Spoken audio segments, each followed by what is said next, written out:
Pierre Grabert, bonjour. Bonjour Florian Cavalieri. Vous êtes le syndic de la commune de Saint-Cergue, une commune qui a une situation géographique très particulière. On va en parler tout à l'heure. Mais tout d'abord, quelles sont les mesures qui ont été mises en place par la municipalité? Alors nous, on a mis des mesures pour les plus de 65 ans. Donc on leur a offert la possibilité de se charger de leurs courses, et ce qui est fait en collaboration avec la voirie et puis les municipaux de la commune. Des courses alimentaires, des courses pharmacie. Et on a mis en route aussi tous les numéros d'urgence. Donc le médecin du village et les numéros d'urgence qui sont proposés par la préfecture. Donc on s'est basé sur un plan qui vient de la préfecture. Ensuite, on a mis en place un plan Covid-19 municipal pour les services municipaux, pour la municipalité et les employés communaux. Donc on a un tournus avec les employés communaux. Ils viennent à tour de rôle au travail pour éviter les contaminations. Et il y a des piquets, même le week-end. Et ça marche assez bien. Comment vous êtes organisé? Vous venez de dire justement que vous avez mis en place un service pour les plus de 65 ans pour les courses, mais c'est en rapport avec les commerces du village ou est-ce que les gens vont, enfin, ce service va faire les courses en bas, j'allais dire dans la vallée, et remonte les courses à ces personnes? Non, non, pas du tout. Alors les courses sont faites au village avec les commerces du village. Et c'est la voirie qui est chargée d'aller chercher les paquets, de les livrer le vendredi. Donc les commandes arrivent le mardi et les livraisons ont lieu le jeudi et le vendredi. Alors on sait On a que énormément de succès. On a environ 40 personnes âgées qui se sont abonnées à ce service.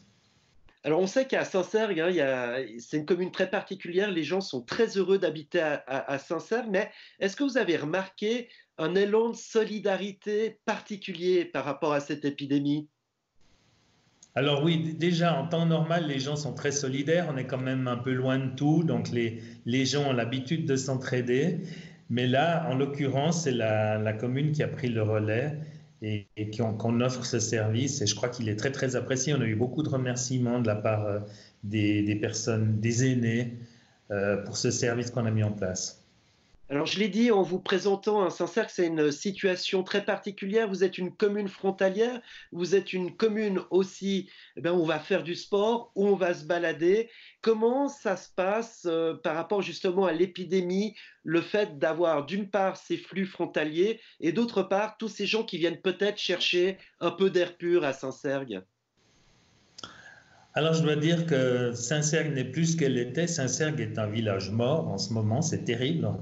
Vraiment, on subit ce confinement de plein fouet. On voit de temps en temps quelqu'un qui promène son chien. Et puis, il faut pas oublier qu'à la Givrine enfin, même un peu moins haut en altitude, il y a de la neige partout. Donc, les chemins sont pas praticables. Les chemins sont praticables qu'à l'altitude de Saint-Cergue, environ 1050 mètres. Donc, moi-même, j'ai été faire un tour en VTT ce matin et je me suis aperçu que c'est complètement impraticable dans les Hauts-de-Saint-Cergue, par exemple. Les fruitières de Nyon et tout ça sont impraticables. Donc, on voit peu de gens dans les Hauts-de-Saint-Cergue. Dans le village, on en voit peu parce qu'ils sont confinés. On voit surtout des promeneurs avec des chiens. Et voilà, donc c'est un village mort. C'est pas le village qu'on connaît d'habitude. Est-ce que vous pensez qu'avec ce week-end, il va faire beau, il va faire chaud?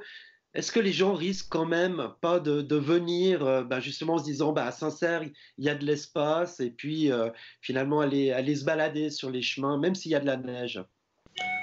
Oui, je pense qu'il va y avoir plus de gens, mais ça va pas être la ruée. Je pense comme les conditions, comme je vous l'ai dit, là, sont pas au top. On peut pas aller partout. Les voitures, les chemins forestiers sont encore enneigés, donc je pense que ça va pas mal limiter le nombre de gens.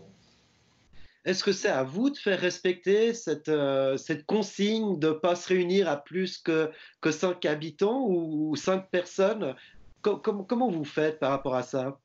Alors oui, disons au niveau des commerces du village, on a donc été dans chaque commerce, on a dû fermer les restaurants et pour les épiceries et les boulangeries, on a dû leur expliquer que c'était 5 personnes au maximum, y compris les vendeuses et les vendeurs dans les commerces.